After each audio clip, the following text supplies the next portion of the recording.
Hello and welcome again to Online Marketing Ireland, the channel where we talk about all things to do with digital marketing in the Irish marketplace. My name is Martin Murray.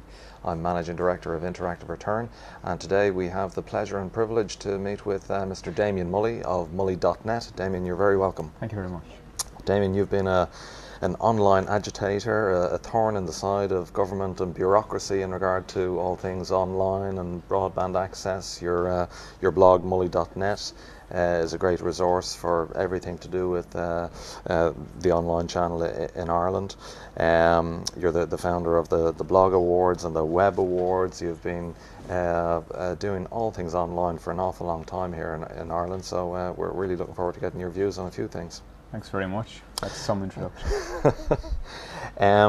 First of all, your experience formerly as chairman of Ireland Offline, where you were that thorn in the side of government in relation to broadband infrastructure and so on. How do we stand now? Where are we on broadband penetration and accessibility and cost of access to broadband in the country?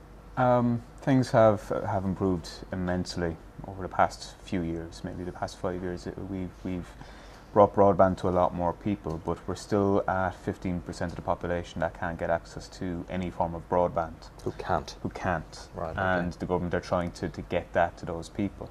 But the broadband that the rest of us have isn't of very good quality either. So we're pushing the limits of the copper that we have in the ground to get us fast broadband, and then we're using mobile broadband. But unfortunately, because it was rolled out so quickly, the networks can't take all the people on it, and so for some people, mobile broadband is actually mobile dial-up. Right. Yeah, the goalposts have moved in the UK now. They talk about fast broadband, which we have almost none of here. What's that, in excess of 8 megs? Or? Yeah, I think BT now in the UK, who would be probably the supplier of most broadband or would have the most control in the market, are starting off at 8 megs and they're going upwards, so they're pushing it to 24 megs for some people in maybe urban centres. Right. And they've got some very strong competition as well from the likes of Sky and the cable operators, who are trying to push things to 100 megs now in the main cities. And in terms of cost of access, is that improving? Cost is the main cost, I guess, now is that phone line, the copper line, and line rental is controlled by Eircom, so people are paying upwards of €25 a month for the line, and then getting broadband on top of that. That starts off maybe €15 or €20, which I think is actually very, very good value for money, especially with the cost of everything else here. But it's the line rental, I think, that's catching people out now. Yeah, okay. All right. Let me move on. In your work as a journalist with the Sunday Tribune, in your writings on Mulley.net, you're something of a futurologist in regard to all things online. Let's talk about social media. The numbers are associated with it are huge. We know Bebo, Facebook, 10 million users on Facebook in the UK. But there is a contrarian view that social media is a bubble and it could burst. What do you think on that? Yeah, there's definitely a lot of hype, and probably overhype. I'm reminded of a few years back when there was so much hype around WAP and WAP access to the internet, and that just died away completely, and people still don't use it. And there's companies springing up offering social media solutions, and people are hearing these buzz terms, and they're paying an immense amount of money to have a social media strategy, not realizing what it does or what it needs. And I think that'll cause negativity and negative feedback, which will probably result in some places crashing.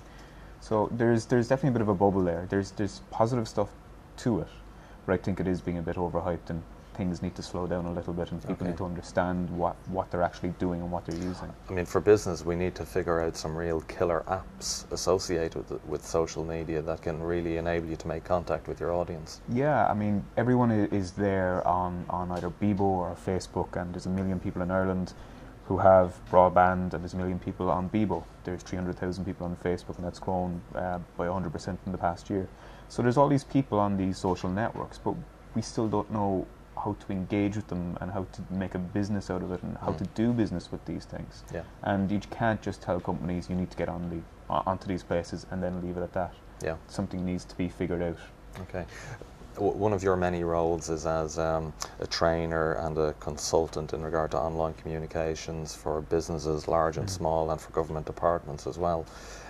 What's your perception of the level of maturity that's there in business and in government in regard to the whole online channel?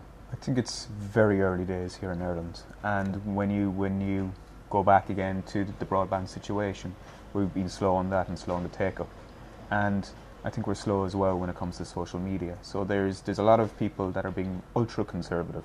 Now, even some government organisations know they need to address this, but don't know how to do it. So they are making baby steps, and I think the influence is coming from them using the internet at home and being on social networks at home, and then bringing that into the office and saying, we should do something here. All right, so the home use, the personal use is influencing what's happening in business and in government. I think so, yeah. And it's one of these trends where it's the personal is actually influencing the professional, compared to sometimes where the professional influences the personal. Yeah, okay. Finally, you're the founder of the Irish Web Awards. Can you tell us, why do we need another Web Awards, and what's so special about the Irish Web Awards? Yeah, I should have registered, oh God, not another webawards.ie, I suppose. It was brought about to bring a sense of community, I guess, to the web community, and kind of tone down the business aspects of it and the money-making aspects, and create a yearly event where people can get together and have a bit of fun without black ties and without the tuxes and without paying an awful lot of money. So that's the reason. But as well as that, it's to bring other categories in that you mightn't see. So accessibility, school websites, youth-created sites. They wouldn't be very commercial in nature, but I think it represents a small percentage of the web community now. And so the Web Awards kind of addresses that. Very good. Are entries still open for the 2008 Irish Web Awards? No, all entries are closed, and results will be out next week. Very good, okay.